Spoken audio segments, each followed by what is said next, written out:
les mécanismes de justice transitionnelle tels qu'ils ont émergé ne répondent pas directement à l'orientation des mécanismes judiciaires tels qu'ils existent. Où, d'un côté, on peut mettre beaucoup plus l'accent sur le procureur, sur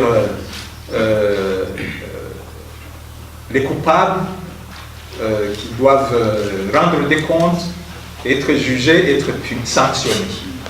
Donc, dans un processus de justice transitionnelle, bon, l'accent sur les coupables est bien sûr là aussi, mais il y a aussi un accent sur la victime, dans ce qu'elle a souffert, et ce qui est donné dans le mécanisme de justice transitionnelle, c'est plus qu'une indemnisation matérielle monétaire. C'est une réhabilitation à différents niveaux. Et quand Monseigneur Desmond Tutu parle de justice restauratrice, ça veut dire que ce n'est pas seulement donner aux gens, à la personne ce qu'on lui a volé. C'est vraiment restaurer toute la personne et toute sa famille de façon holistique, dans leur intégrité, et dans leur honneur, dans leur dignité, avec toutes les retombées à différents niveaux, y compris au niveau matériel, y compris au niveau symbolique, y compris au niveau des valeurs, au niveau social, et ainsi de suite.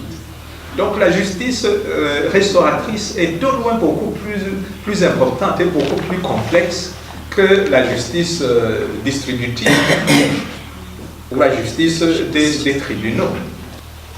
Ça me rappelle ce que j'avais vu dans un documentaire en Afrique du Sud, où il y avait un blanc qui avait participé à l'apartheid, qui avait liquidé des gens, y compris le papa d'une famille, et à un moment donné, il est venu témoigner, la famille aussi avait été interrogée.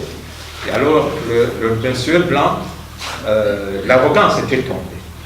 Et par je ne sais quel mécanisme, il avait réussi à réaliser la situation dramatique dans laquelle il s'était engagé et le mal qu'il avait fait. Et il en était venu à un niveau de regret.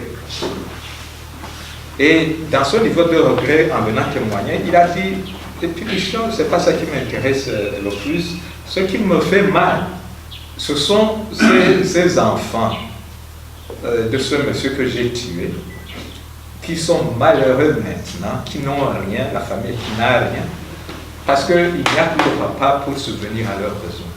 Alors je peux aller leur montrer le bosquet dans lequel nous l'avons enterré. Comme ça, ils sauront, et s'il y a une inhumation digne, ils pourront le faire. Mais aussi, je m'engage moi-même à assurer la scolarisation de ces enfants jusqu'à ce que le dernier termine l'université. Et aussi l'entretien de la famille. Et alors, au niveau de la commission de vérité et de réconciliation, ils étaient bien sûr très heureux. Mais aussi, comme on s'en rend compte, probablement, ça va au-delà de la justice, dans le sens de l'établissement des faits et de la réparation, tel que les structures juridictionnelles auraient pu le faire. Et alors, dans un cas comme celui-là, le sens de la réconciliation devient beaucoup plus facile à imaginer, et probablement les enfants de ceux blancs et les enfants de cette famille noire vont probablement vivre ensemble sans répéter les tragédies du passé. Alors, quand nous sommes en train de parler de réparation, c'est très compliqué, et on le dit dans plusieurs situations, tu ne peux pas réparer un mort. Si on a tué, on ne peut pas ressusciter. Comment le réparer dans un cas comme celui-là? Alors, quel mécanisme imaginer pour des réparations matérielles, financières et autres, là où c'est possible? Imaginez des réparations symboliques, mais qui soient d'un symbolisme significatif au niveau national et de façon déterminée, volontariste. Et je crois que ce sont des idées que nous pourrions donner progressivement à la CVR, parce que la CVR doit proposer un programme de réparation. Je crois que c'est dans la loi qui porte création, fonctionnement, ainsi de suite de la CVR. En sachant que cette question, c'est une question redoutable, autant redoutable que celle des commémorations. Donc j'imagine que vous allez la porter dans votre cœur. Et si éventuellement il peut y avoir en fond de l'État pour ce genre de compensation, bon, c'est un désir, mais nous pourrions nous rappeler quand même en Afrique du Sud, les compensations qui étaient imaginées n'ont jamais été données de façon satisfaisante. Ce qui a créé des frustrations et garde ces frustrations vivent encore aujourd'hui.